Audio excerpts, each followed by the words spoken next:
စံပဲလို့ရုံရရှိလေကွယ်ရရဲ့ချာလို့သူပဲကွယ်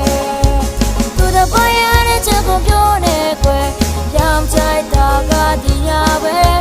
မေလို့ပုံစံပဲလို့ရုံရရှိလေကွယ်ထောင်ရချာလို့သူပဲကွယ်မေလို့ပုံစံပဲလို့ရုံရရှိလေကွယ်ရရဲ့ချာလို့သူပဲကွယ်